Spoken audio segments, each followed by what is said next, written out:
you do it for religious reasons, but it turns out that it's also good for your health, and it's also good for your money, because you don't spend, for your economy, you don't spend money on food.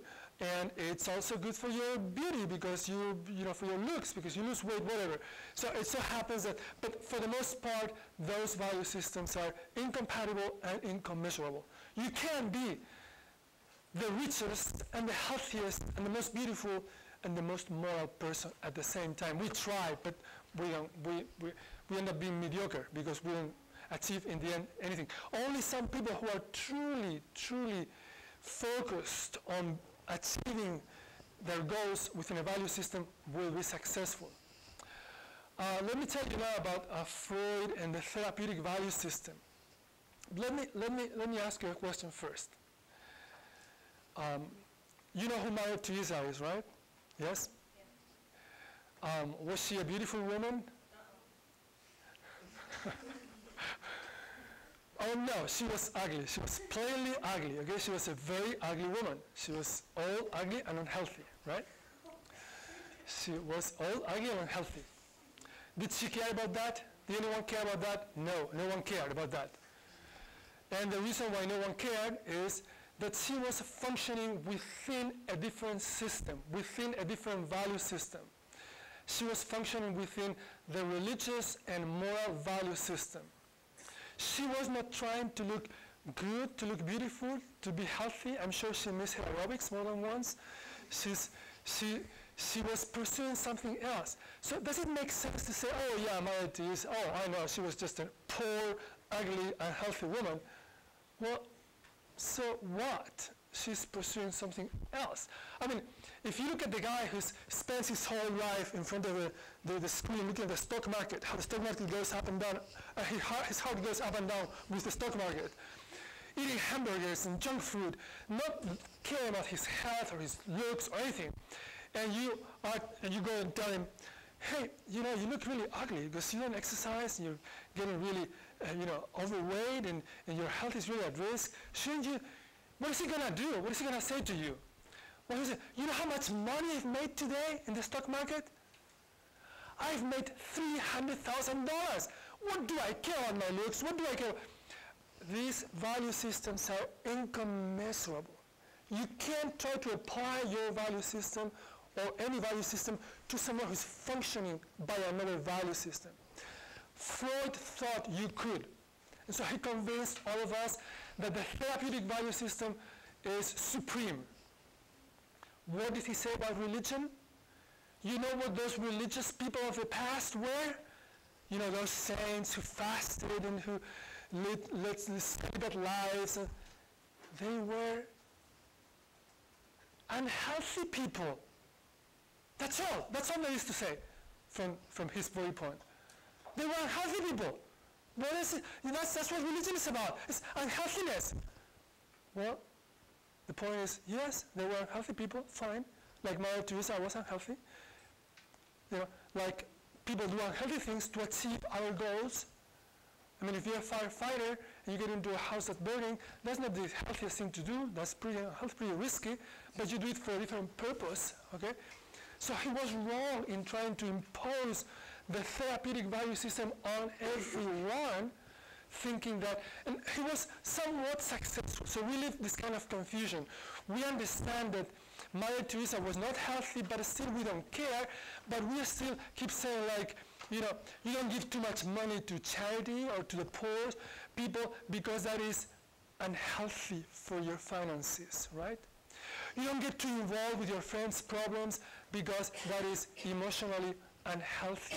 We tend to apply this standard of healthiness to everything. I've seen things written out there, and I actually keep the magazines with big headlines. Is religion good for your health? And then this whole article trying to prove that religion is good for your health. Well, I'm sorry, no, religion is very bad for your health as a rule. Religion is very unhealthy. It's a very unhealthy thing to do. Religion is not health insurance. If you practice religion, you risk losing your health if you're serious about religion. And it will hurt your economy. And it will hurt, you know, maybe your looks too, I don't know. But for one thing, we tend to think that people who are very good moral don't tend to be very good looking either, right? Maybe with the exception of Princess Diana. You know, when we think of these Hollywood artists, we don't think of them as saints. We think of them as, you know, not. We have a problem. We'll talk about this later. We have a problem trying to make beauty and ethics fully compatible. But anyway, that's the explanation I wanted to give you about value systems. And this is the end of the first part of our class today. So.